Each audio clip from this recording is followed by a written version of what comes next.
Chapter 1. The Wrong Link. The telehealth link flickered. It was supposed to connect to Dr. Anya Sharma, a woman whose professional biography described her as having a holistic and mindful approach to grief. Nadia didn't want mindful. She wanted a tactical nuke. Specifically, one aimed at the open plan office of Innovate Solutions, a company whose primary innovation seemed to be finding new and soul-crushing ways to use the word synergy. Instead of Dr. Sharma's calming beige wall, the screen resolved into what looked like a Gothic cathedral's library. Towering shelves of leather-bound books disappeared into velvety darkness. The man sitting in a throne-like chair in the center of it all was not Dr. Sharma. He was architectural. All sharp angles and severe cheekbones, dressed in a black velvet jacket that probably cost more than her car. His stillness was unnerving, like a predator that had forgotten it was supposed to be pretending it wasn't.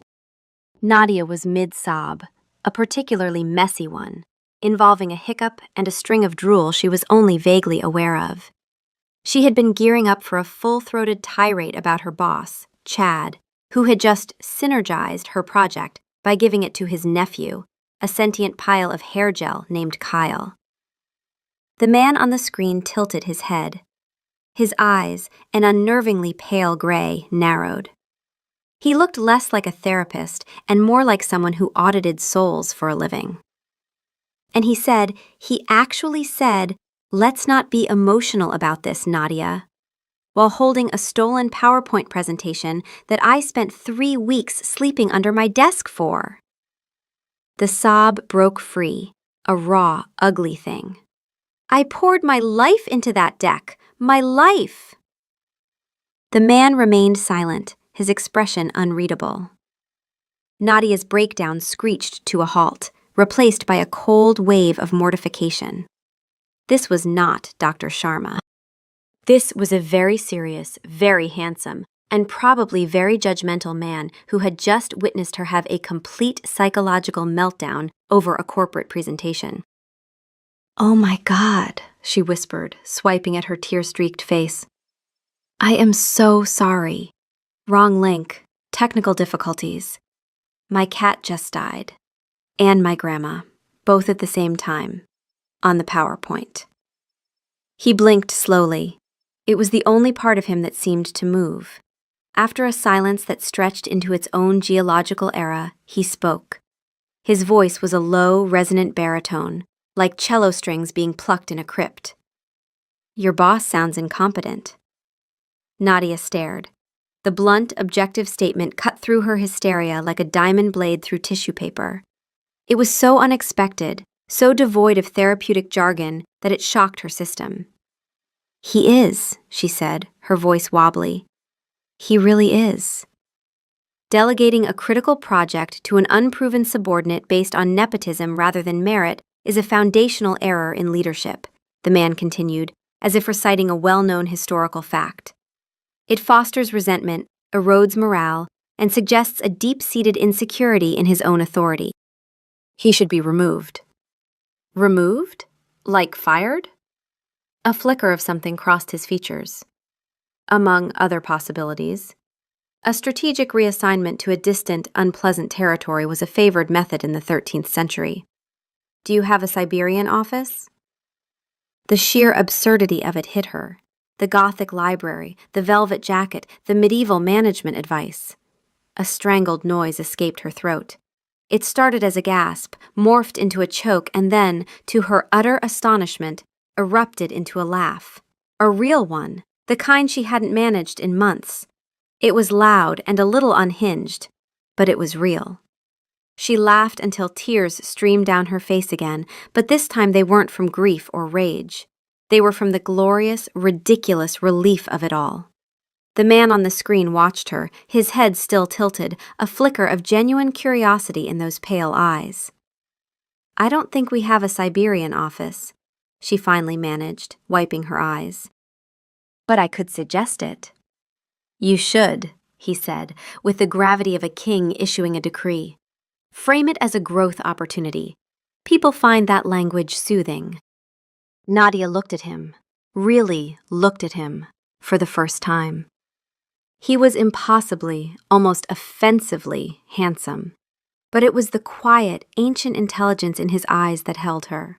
He looked like he'd seen empires rise and fall, and was deeply unimpressed by all of them. "Who are you?" she asked. "A consultant," he said, the hesitation barely perceptible. "I specialize in long-term strategic planning." "Right," Nadia nodded, a smile still playing on her lips. "Well, Mr. Consultant, you've given me more useful advice in 5 minutes than my actual therapist has in 6 months. She glanced at the clock. Her session was supposed to have started 10 minutes ago. "I should go. Find my actual beige wall." "Thank you." "You are welcome, Nadia," he said. The sound of her name in his mouth was strange, like hearing a modern word spoken in an ancient language. She clicked End Meeting, and the screen went black, leaving her staring at her own reflection, tear-stained, puffy-eyed, but smiling. Her apartment felt quiet and small again. For the first time in a long time, it didn't feel quite so empty. A week later, Kalen, king of the Carpathian Sanguine dynasty and lord of the unseen court, sat before his obsidian scrying mirror, which his tech-savvy lieutenant Lucian had insisted on integrating with the mortal internet. It was a concession to modernity Kalen deeply regretted until last Tuesday. His advisor, Alistair, a vampire of a respectable 5 centuries, stood beside him, his face a mask of weary disapproval. Alistair had the perpetually exhausted air of a man who had been telling his boss not to do something for half a millennium and had never once been listened to. "Your Majesty," Alistair began, his voice dry as dust. "The blood accords with the Venetian conclave require your immediate attention. Duchess Vittoria is claiming your recent trade sanctions are a provocation. Vittoria finds breathing a provocation if it's done in her general direction," Kalen murmured, his gaze fixed on the blank, dark surface of the mirror. "She thrives on outrage. Let her exhaust herself." "She is not exhausting herself, my king. She is mobilizing. She claims you have become distracted." This was true. Kalen had been distracted for precisely 1 week. He had spent the last 7 nights, all 168 sleepless eternal hours of them, replaying the conversation. The human woman, Nadia. He had conquered empires, outlasted plagues, and stared down creatures from the deepest pits of hell, but nothing in his 800 years of unlife had prepared him for the sight of her, crying over something called a PowerPoint. He found her fascinating. Her emotions were so vast, so immediate. She cycled through despair, rage, and hysterical laughter in the span of minutes. For a being like him, for whom the passage of a decade felt like a pleasant afternoon, it was like watching a hummingbird live its entire life in fast forward. It was breathtaking. He had felt an ancient, long-dormant protective instinct stir. Her boss, this Chad, was a petty tyrant who deserved consequences that would have been standard in any century before this excessively polite one. "It is almost time," Kalen said, ignoring Alistair's pointed sigh.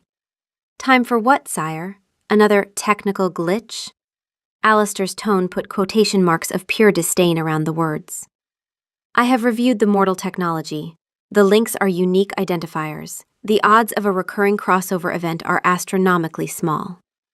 "And yet," Kalen said, a ghost of a smile touching his lips, "I am a being of astronomical improbabilities. It could happen." "It could not," Alistair said flatly. "You saved the link." Kalen did not dignify this with a response. He clicked the link. The mirror shimmered, and there she was. Nadia looked less distraught this week. She was sitting on a lumpy-looking sofa, a mug cradled in her hands. She wore a faded t-shirt with a picture of a cat on it. The cat was holding a knife. The caption read, "Murder is my love language." Kalen found it deeply charming. She jumped when his image appeared. "Oh, you. The long-term strategic planning consultant." "Indeed," Kalen said smoothly. It seems the digital ether has crossed our paths once more. A fortuitous accident. She eyed him with suspicion, but a smile tugged at the corner of her mouth. Fortuitous. Right. Does this happen to you a lot? Accidentally video calling crying women? The universe is full of mysteries, he replied, a statement that was, for once, entirely true. He held up a silver goblet, intricately carved with scenes of a long-forgotten battle. It was filled to the brim with a dark, viscous liquid. I brought a snack. It's a fortified beverage. Excellent vintage. Nadia squinted at the screen. Is that wine? In a goblet that belongs in a museum? Kaylin looked at the goblet. It was, in fact, a carefully curated blend of O-negative from a very healthy, very willing donor in Zurich. It is thematic, he said. She laughed. That sound again. Bright and sudden and warm, like a match struck in a dark room. He felt it land somewhere in his chest, in a place where nothing had landed for centuries. So, she said, taking a sip from her own mug, update on the incompetent boss situation. I took your advice. Sort of. Kaylin leaned forward, genuinely intrigued. You had him reassigned to Siberia?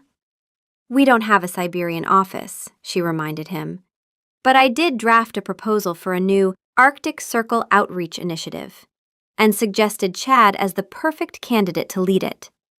I framed it as a growth opportunity. A slow, genuine smile spread across Kaylin's face. It was an expression that hadn't appeared there in decades. And my CEO loved the initiative. But he's promoting Chad to oversee it from headquarters and making me Chad's direct report.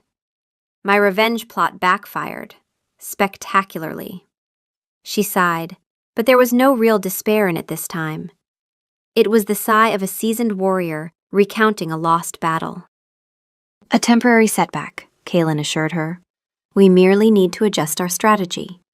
In medieval siege warfare, when a direct assault fails, one turns to undermining the foundations. You want me to undermine Chad's foundations? Metaphorically, Kaylin said quickly. Question his judgment in meetings, sow seeds of doubt among his allies, find his weakest supporter and turn them. His nephew is 17 and his only skill is vaping in the bathroom. An agent of chaos. Perfect. She shook her head, but she was grinning. You are weirdly good at this. I have a great deal of experience with petty rivalries, succession crises, and incompetent leadership. He thought of Duchess Victoria and her perpetual state of manufactured outrage. It is the constant, unchanging rhythm of any court, mortal or otherwise. They talked for another hour. He learned about her tiny apartment, her love for terrible horror movies, and the cat on her shirt, whose name was Genghis. She learned almost nothing about him, but she didn't seem to mind. She seemed to enjoy the mystery, filling in the blanks with her own theories. So you're like an eccentric billionaire, right? Like Batman, but with better decorating taste and more Machiavellian HR advice. Something like that, Kaylin allowed. When the call ended, the silence in his library felt deeper than it had in a century. The kind of silence that reminded you it was there. This is unwise, Your Majesty, Alistair said from the shadows. Everything I enjoy is unwise, Alistair. It is the secret to a long and interesting unlife. By the third week, the pretense of accident was transparent. When Nadia logged on, Kaylin was already there, a chessboard set up on the table beside him. The pieces were carved from what appeared to be bone and obsidian. You're early, she said, settling onto her sofa with a bowl of popcorn. Time is a construct, he replied, and I was anticipating our consultation. Is that what we're calling it now? A consultation? It seems more professional than crashing your therapy session to offer unsolicited feudal-era advice. She laughed, tossing popcorn into her mouth. Fair point. What's on the docket today? Patience, he advised. Today we explore a different facet of existence. He gestured to the board. Your move. So they played. He was a brilliant player, thinking 10 moves ahead with the patience of a being for whom time was irrelevant. But Nadia was clever and unpredictable, making moves that were illogical but surprisingly effective. She played with instinct and chaos, and it threw off centuries of carefully honed strategy. Knight to f5, she said, munching on popcorn. Kaylin studied the board. An interesting choice. Aggressive. It leaves your queen vulnerable. Yeah, but it looks cool, she said. And it'll annoy you. He found himself smiling again. She was right. It did annoy him. It also delighted him. No one had been a genuine challenge in centuries. They were either too terrified or too eager to please. Nadia was neither. She was irreverent. As they played, the conversation drifted into deeper water. It must get boring, she said, after sacrificing a bishop for no apparent reason other than, as she put it, he looked shifty. What must? Being immortal? Or, a very old eccentric billionaire? Don't you run out of things to do? Kaylin considered the question. It was the great unspoken truth of his existence, the endless grinding expanse of time. He had read every book in his library in their original languages. He had mastered every art, every science, every form of combat. He had seen fads and philosophies and entire civilizations turn to dust. And the silence between those moments grew longer with each passing century. One does not run out of things to do, he said, his voice quieter than usual. One runs out of the capacity for wonder. He looked up from the board, his pale eyes meeting hers through the screen. Everything becomes a memory, a repetition, a shadow of a thing I have seen before. The humor drained from her face, replaced by something soft and serious. That sounds incredibly lonely.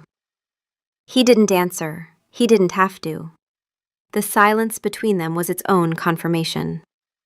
It was the most honest he had been with anyone in over a century, and he hadn't meant to be. My mom died, she said suddenly. The shift was abrupt, but somehow it fit. Two people, alone with their different kinds of grief, recognizing the shape of it in each other. A year ago, cancer.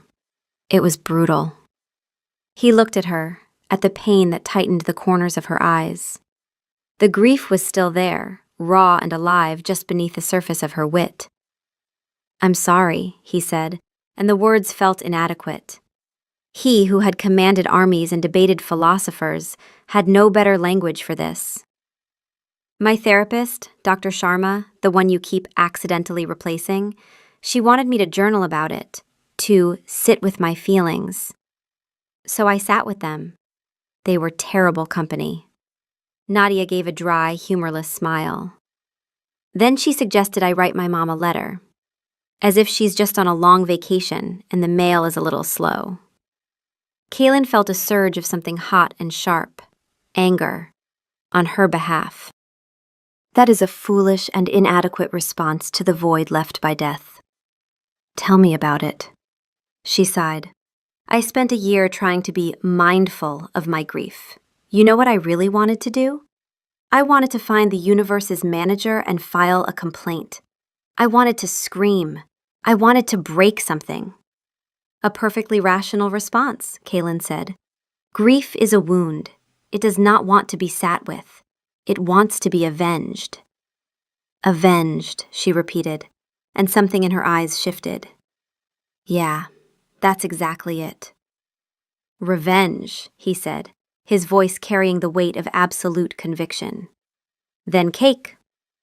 She stared at him, at the utter sincerity in his face, and the sound that burst out of her was something new.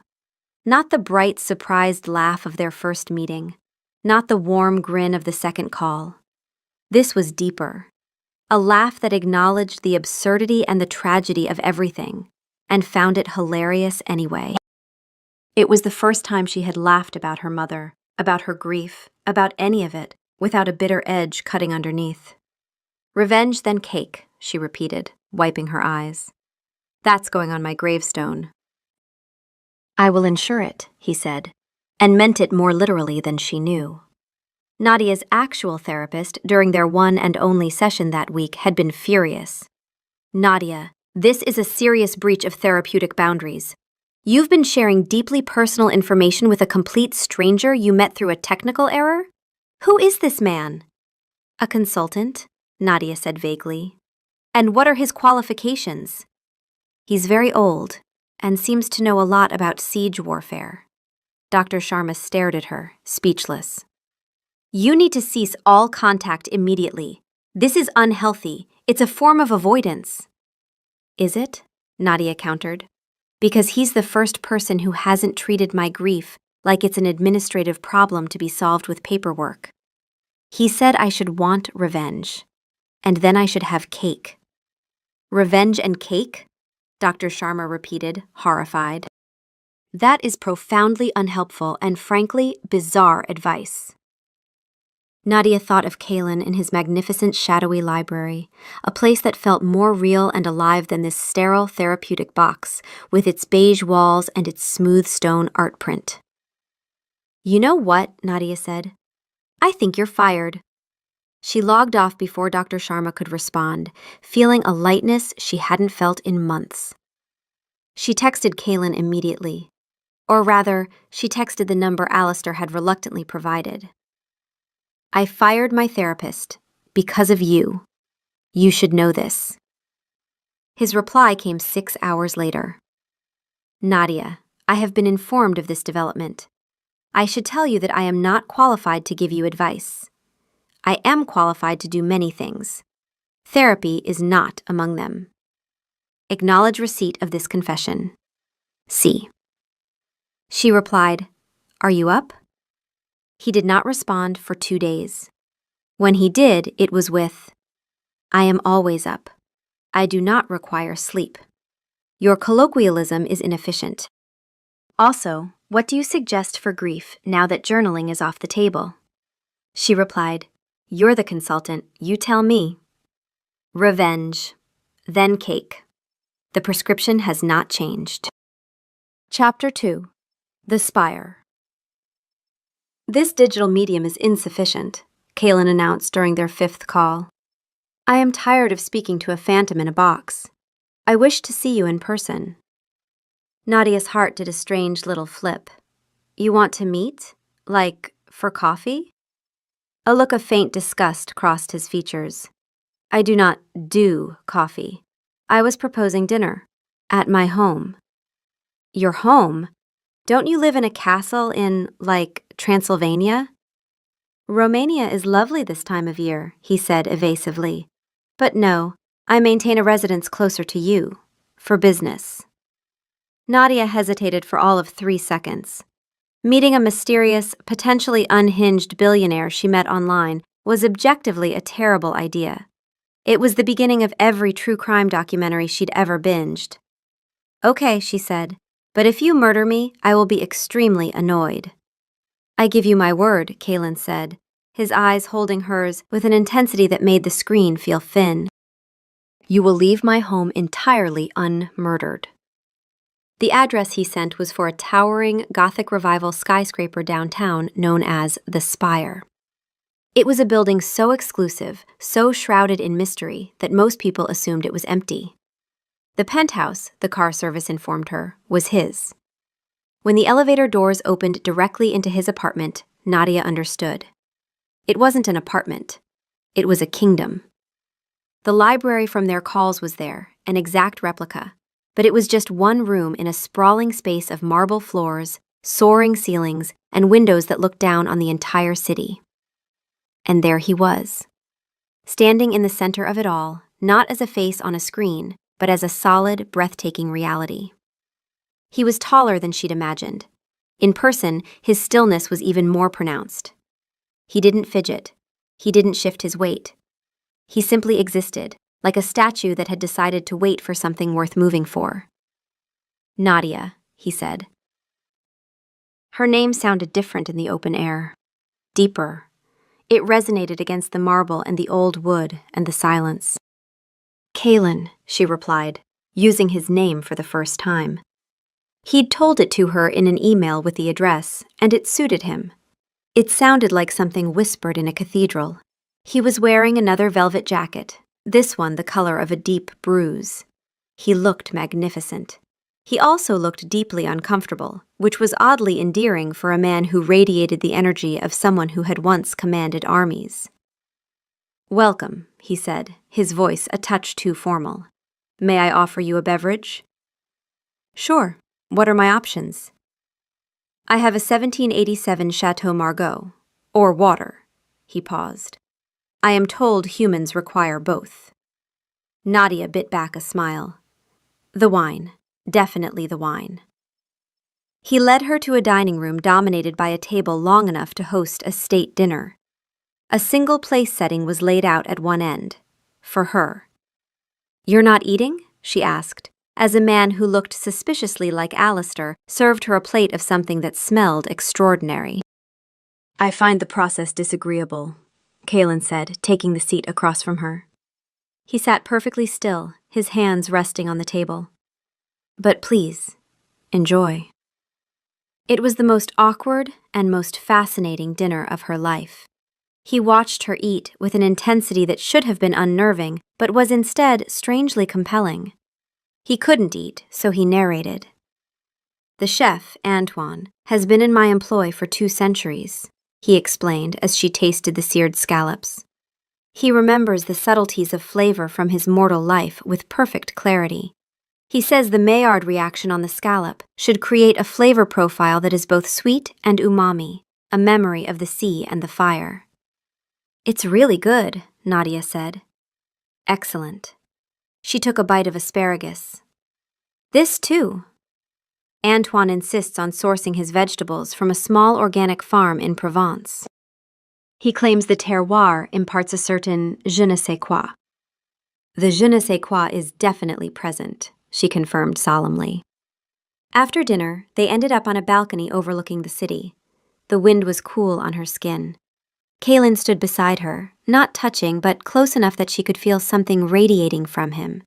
Not warmth, the opposite. A still, cool energy, like standing near a marble wall in winter. "Why did you bring me here, Kaelin?" she asked softly. He was silent for a long moment, his gaze fixed on the endless stream of headlights below. "Because the box was no longer sufficient," he said. "And because I have not had a guest for dinner in 73 years. The confession hung in the air, simple and enormous. It wasn't just about dinner. It was about the loneliness she had sensed in him from the very first call, the vast and empty architecture of a life that had gone on far too long without anyone in it. "Well," she said, turning to face him. The city lights framed him, making him look like a figure from a painting, a king displaced from his own era. "The scallops were excellent. You should have guests more often." A real smile touched his lips. It was unguarded, and it transformed his face, made him look younger, almost warm. "Perhaps I will." Neither of them moved to close the distance between them, but neither of them stepped back either. Chapter 3. Falling. The dinners became weekly. Every Thursday, a sleek black car appeared outside Nadia's building, and she was whisked to the spire. Each time, Antoine prepared a masterpiece she ate alone while Kaelin watched, offering commentary that ranged from culinary history to outright gossip about historical figures. "That is a Roman-style roasted boar," he commented one evening. "The original recipe called for a live thrush to be baked inside, which would fly out when the boar was carved. It was considered the height of entertainment." "I'm glad we've moved past that," Nadia said. "As am I. It was a nightmare to clean up." But the banter, brilliant as it was, had started to carry something heavier underneath it. A charge, a pull. Nadia noticed it in specific moments, the way his eyes tracked her when she crossed a room, the way his voice dropped half a register when he said her name, the way his hand, resting on the table between them, was always precisely 4 inches from hers. Close enough to notice, far enough to deny. It was Nadia who closed the gap. It happened during a conversation about nothing. She was telling him about Genghis, her cat, who had knocked a glass off the counter and then stared at her with an expression she described as sociopathic indifference. Kalen was listening with his usual grave attention, and Nadia reached across the table to emphasize a point, and her fingers landed on his hand. His skin was cool. Not cold, not like ice. Cool. The way stone feels in a room that hasn't seen sunlight. And absolutely still. He didn't flinch. He didn't pull away, but his fingers, after a moment that seemed to last much longer than it did, slowly closed around hers. She could feel the difference immediately. His grip was gentle, but there was something underneath it. A restraint. As if the hand holding hers was capable of something it was very carefully choosing not to do. She looked up at his face. His expression hadn't changed, not exactly, but there was something new in his eyes. Something that looked almost like fear. "Your hands are cold," she said. "They always are," he replied, his voice quieter than usual. She didn't let go. He didn't either. After that, the distance between them collapsed in small, careful increments. He began walking her to the elevator at the end of each evening, and each time the walk got slower. He stood at the window, watching until her car disappeared into traffic below. She knew this because once, on impulse, she looked up from the backseat of the car and saw him there, 20 stories up, a dark figure framed in amber light, utterly still. She started texting him during the day. His replies were still formal and slightly bizarre, but they came faster now. She texted him, "Chad just sent an email with, per my last email, 3 times in one paragraph. I'm going to scream." He replied. In the 13th century, a nobleman who was this persistently irritating would have been invited to a banquet and simply never seen again. She wrote back, "Is that a threat or a recipe?" He replied, "Yes." The protectiveness she had first seen in their earliest calls had sharpened into something fiercer. When she mentioned, casually, that a coworker had made a comment about her taking too many sick days after her mother's death, Kalen went very still. "What was his name?" he said. It was not a question. "Kalen, down boy. I am merely making a note, for future reference." Future reference for what? Long-term strategic planning. She laughed, but she also noticed he didn't laugh with her. His eyes were serious. He meant it. Whoever had made her feel small was now filed somewhere in the mind of a man who thought in centuries and held grudges like heirlooms. It should have been frightening. Instead, it made her feel, for the first time since her mother died, like someone was standing between her and the things that could hurt her. Not because she couldn't handle them, but because she shouldn't have to handle all of them alone. The call came on a Tuesday. Chad, in a move of breathtaking incompetence, had accidentally deleted the company's primary server. Years of data gone. In the ensuing chaos, the entire department was laid off, including Nadia. She didn't call Kalen. She didn't text. She just showed up at the Spire, standing in the elevator with her coat still on and her eyes dry and empty. The car service knew her by now. The elevator opened without her pressing a button. Kalen was in the library. He looked up when she entered, and whatever was on her face made him rise from his chair with a speed that, if she had been paying closer attention, she might have found unusual. "I lost my job," she said, her voice flat. She told him the details in a monotone. The server deletion, the chaos, the layoffs. The box she'd packed from her desk, now sitting in the hallway of her apartment building because she didn't want to look at it. He listened. He didn't offer advice. He didn't suggest strategy. He didn't reach for medieval analogies. When she finished, the silence held for a long moment. Then she said, very quietly, "I don't know why I came here." "Because you needed somewhere to come," he said. Something in her cracked. Not the dramatic, sobbing break of their first accidental call. Something quieter. Her shoulders dropped. Her chin trembled. She pressed her lips together hard, trying to hold it, and it was that, the trying, that undid her completely. Kalen crossed the distance between them. He moved slowly, deliberately, giving her time to step back. She didn't. He put his arms around her. It was like being held by winter. His body was cool and solid, like marble dressed in velvet. There was no heartbeat under her ear, no warmth spreading from his chest, but his arms tightened around her with a gentleness that was almost unbearable, as if she were something impossibly fragile that he had been waiting a very long time to hold. She pressed her face into his chest and cried. Not the theatrical, messy crying of their first meeting. This was the quiet kind. The kind that comes when you've run out of anger and all that's left is the sadness underneath it. He held her through all of it. He didn't tell her it would be okay. He didn't murmur reassurances. He just held her, and she felt his chin rest on the top of her head, and she heard him inhale slowly, deeply, as if memorizing something. "I could fix this," he said, after a long time. His voice vibrated against her hair. "I have resources. I could make a call." She pulled back enough to look up at him. His face was very close.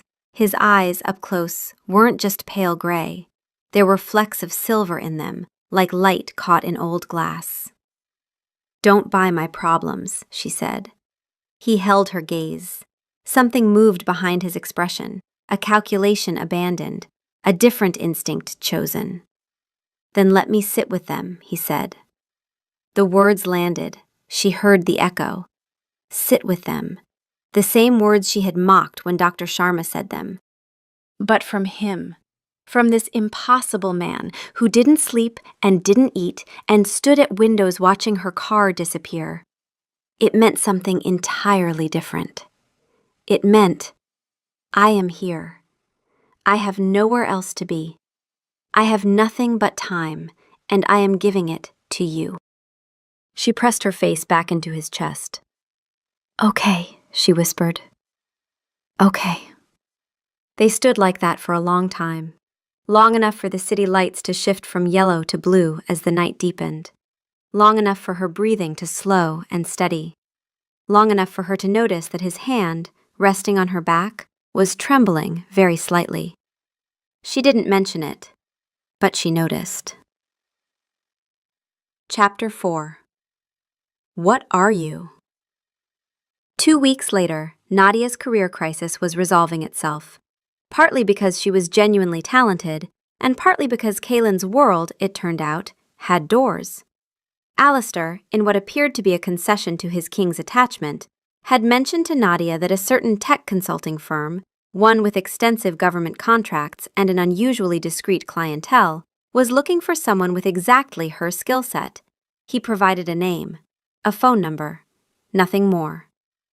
Nadia called. She interviewed.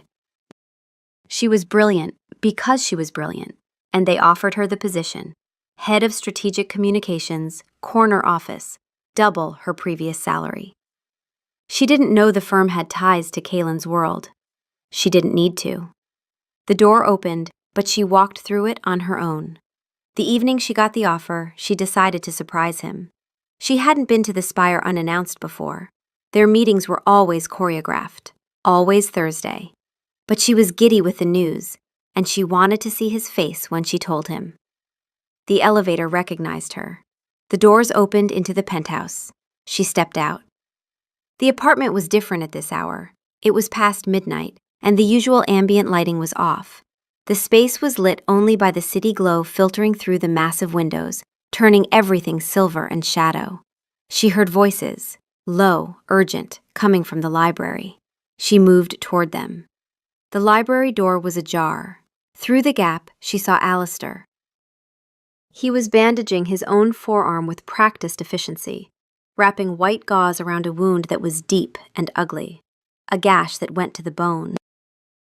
Except it wasn't a gash anymore. As she watched, the edges of the wound pulled together, skin knitting itself closed, smoothly, impossibly, like watching a video in reverse. In seconds, the wound was gone.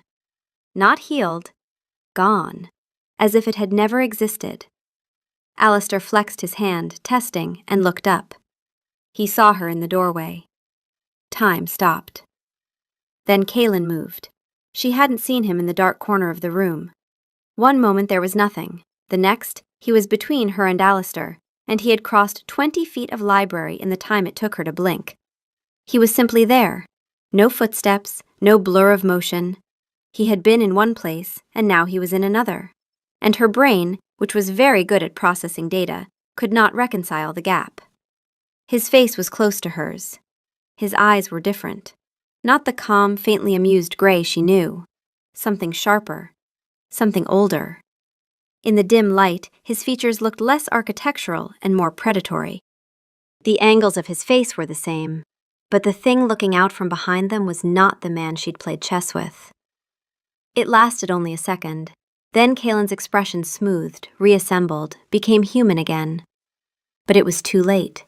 She had seen it. "Nadia," he said. His voice was careful, controlled. "You're early." She looked at his face. She looked at Alistair's arm, unbandaged now, perfectly smooth. She looked at the distance Kaylin had covered in no time at all. "What are you?" she whispered. The silence that followed was the longest of her life. Kaylin stood before her, and she watched something happen to his face that she had never seen. His composure, the mask he had worn through every conversation, every dinner, every quiet moment on the balcony, cracked. Beneath it was not anger or menace. It was terror. He was terrified of what she would do next. "I am what I have always been," he said, his voice barely audible. "I have not lied to you, Nadia. I have simply not told you all of the truth." She took a step back, not running, just needing the distance. "I need to go home," she said. Her voice was very steady, steadier than she felt. Something in his expression broke. "Of course," he said. He didn't move toward her. He didn't try to explain. He stood perfectly still and watched her walk to the elevator. And the last thing she saw before the doors closed was his face, ancient and afraid, standing alone in the dark of his library. She didn't answer his calls. She didn't read his texts. For 5 days, Nadia sat in her apartment with Genghis on her lap and stared at the wall. Not the beige wall of Dr. Sharma's office, her own wall, which was covered in a collage of photos of her mother, and postcards from places she hadn't been yet, and a sticky note that said, "Revenge, then cake," in her own handwriting. She thought about his hands, the way they'd closed around hers, cool and careful. The way they'd held her when she cried, gentle, so gentle. Hands that could move faster than her eye could track. She thought about his eyes.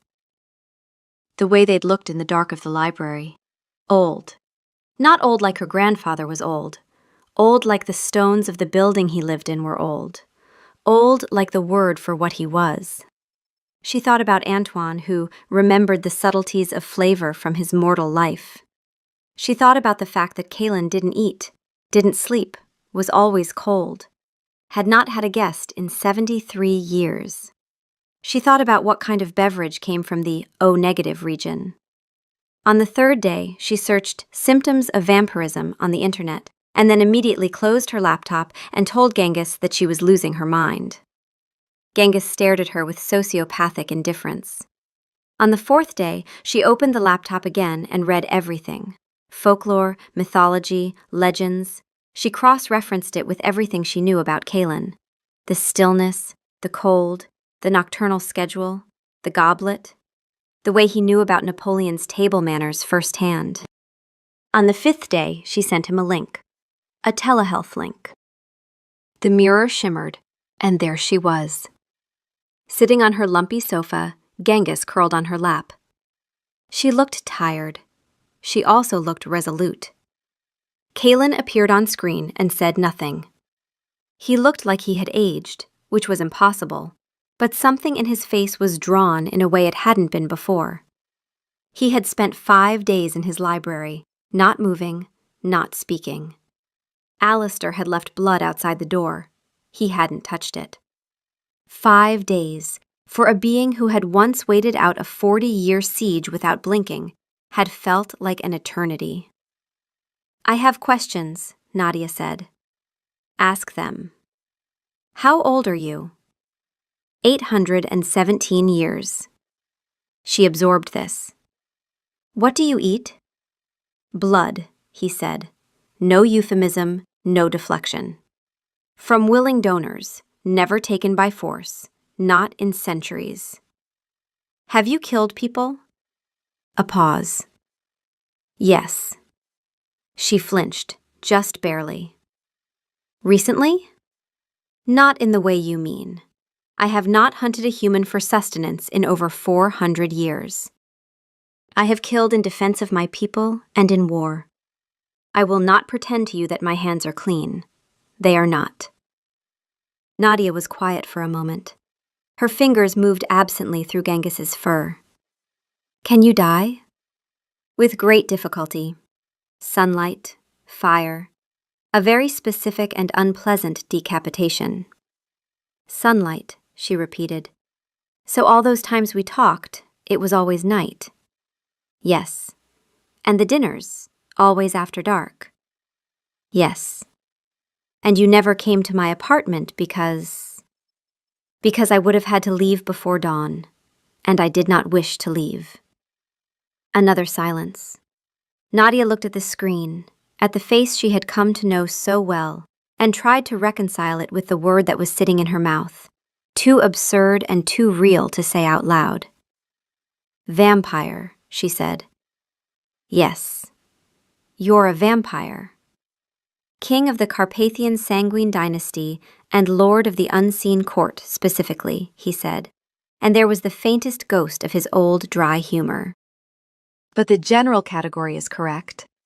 She didn't laugh, but she didn't look away either. Why didn't you tell me? Because you would have run.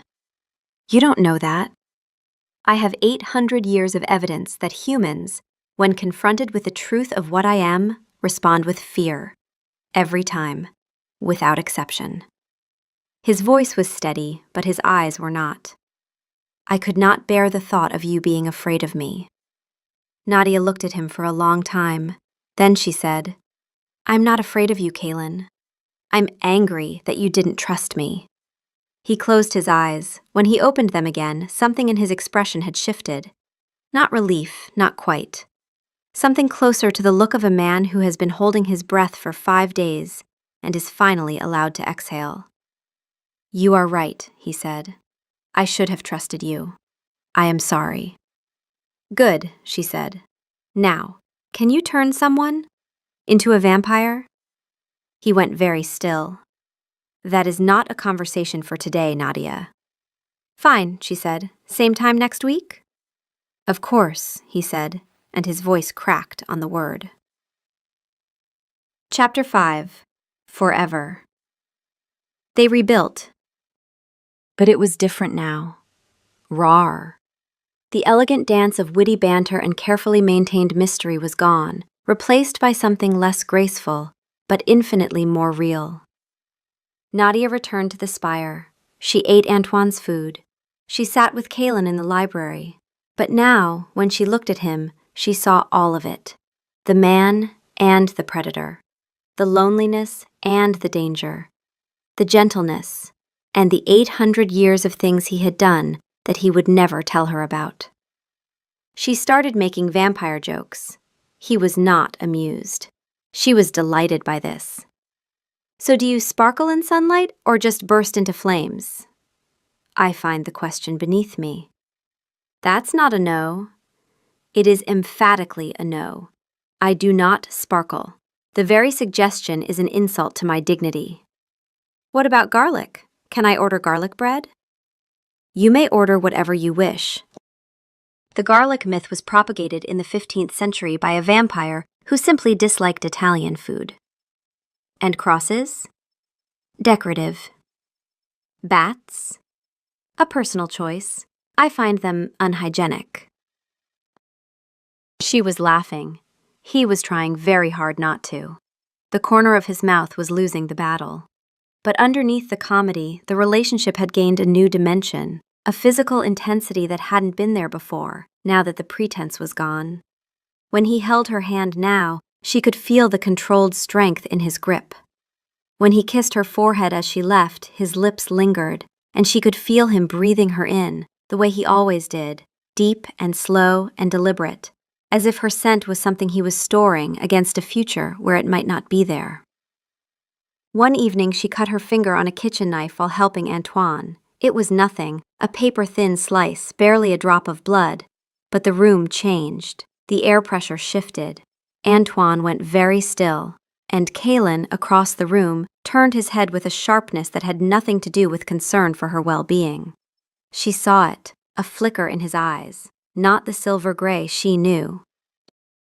Something darker, something hungrier, there and gone in a heartbeat. His jaw tightened. His hands, resting on the back of a chair, gripped the wood hard enough that she heard it creak. "You should be more careful," he said, and his voice was different, lower, rougher, as if something beneath the surface had briefly pressed against the glass. She looked at him, at the tension in his body, the rigid control. She understood, in that moment, what it cost him to be near her. Not just the loneliness, not just the mortality gap. The simple, biological reality of what she was to a creature like him. Her blood, her warmth, her heartbeat. She was, at the most basic level, what he consumed. She wasn't afraid. She was awed. "I'll be more careful," she said quietly.